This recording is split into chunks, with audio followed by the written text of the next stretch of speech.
उपस्थित असली सर्व मान्यवर आणि सर्व शेतकरी बंधू आणि भगिनी, आज आपल्याकडे शेतकरी मेळावा इथे होतो आहे आणि आपण सर्वजण आदरणीय राहुलजी गांधी यांच्या या शेतकरी मेळाव्यासाठी येथे उपस्थित आहोत। आदरणीय पवार साहेब सुद्धा आपल्याला संबोधित करण्याकरता उपस्थित राहिलेले आहेत। मी शिरीषजी कोतवाल आणि त्यांच्या सर्व सहकाऱ्यांचा आभार मानतो की त्यांनी इतक्या लवकर, शेतकरी सगळे कामात असतात सकाळचे वेळ, त्यावेळेसच आपल्या सगळ्यांना इथे बोलवलेलं आहे आणि आपण सर्वजण इथे उपस्थित राहिलेले आहात। महाराष्ट्रातला शेतकरी असेल, देशातला शेतकरी असेल, प्रचंड अडचणीमधून आपली सगळी वाटचाल सुरू आहे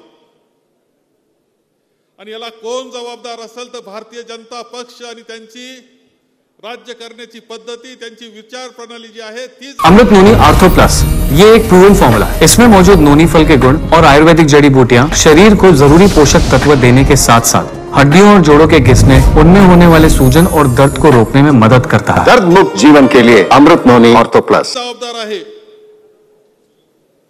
आदरणीय राहुलजी यांनी पहिली पदयात्रा केली होती कन्याकुमारी पासून तर काश्मीर पर्यंत 4750 किलोमीटरची।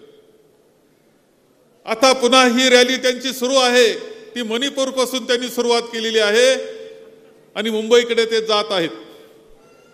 त्यांचं स्वागत आपण करतो आहोत। आदरणीय राहुलजींनी या यात्रेमध्ये काही भूमिका घेतलेल्या आहेत। त्या भूमिका युवकांसाठी आहे की पुढच्या कालखंडातला युवक कसा असावा, आश्वासित ते करतायत, गॅरंटी ते देत आहेत युवकांना। त्या युवकाला कोणती मदत ते करणार, महिलांना गॅरंटी करतायत की महिलांकरता आम्ही आमचं सरकार आल्यानंतर काय करणार। त्याच पद्धतीनं शेतकऱ्यांना सुद्धा ते आज सांगतायत की आमचं सरकार येऊ द्या, आम्ही तुमच्याकरता काय करणार हे सांगणारं, गॅरंटी देणारं अशा प्रकारची सभा आजची आहे। आपण पाहिलं असेल 2004 पासून तर 2014 पर्यंत आदरणीय सुनेंच्या नेतृत्वाखाली यूपीए सरकार होतं, मनमोहन सिंगजी पंतप्रधान होते, पवार साहेब त्यावेळेस कृषी मंत्री होते। त्या कालखंडामध्ये घेतलेले निर्णय आपण सगळ्यांनी मुद्दाम आठवावेत। सगळ्या प्रकारचे निर्णय त्यांनी जे घेतले ते सर्वसामान्य जनतेच्या हिताचे घेतले, शेतकऱ्याच्या हिताचे घेतले, कामगारांच्या हिताचे घेतले। 2014 नंतरची जी परिस्थिती निर्माण झालेली आहे ती अत्यंत कठीण परिस्थितीतून आपण सर्वजण जातो आहोत, शेतकरी जातो आहोत। प्रचंड अनास्था भारतीय जनता पक्षाची शेतकऱ्याच्या बाबतीत आणि सर्वसामान्य जनतेच्या बाबतीत आहे। मुठभर धन दांडग्यांकरता काम करणारं सरकार म्हणजे भारतीय जनता पक्षाचं सरकार, ते केंद्राचं असेल नाही तर राज्याचं असेल। अशा परिस्थितीत 2014 नंतरची जी परिस्थिती निर्माण झालेली आहे ती अत्यंत कठीण परिस्थितीतून आपण सर्वजण जातो आहोत, शेतकरी जातो आहोत। प्रचंड अनास्था भारतीय जनता पक्षाची शेतकऱ्याच्या बाबतीत आणि सर्वसामान्य जनतेच्या बाबतीत आहे। मुठभर धन दांडग्यांकरता काम करणारं सरकार म्हणजे भारतीय जनता पक्षाचं सरकार, ते केंद्राचं असेल नाही तर राज्याचं असेल। अशा परिस्थितीत जात असताना आपल्याला माहिती आहे की हा भाग आपला दुष्काळी भाग है।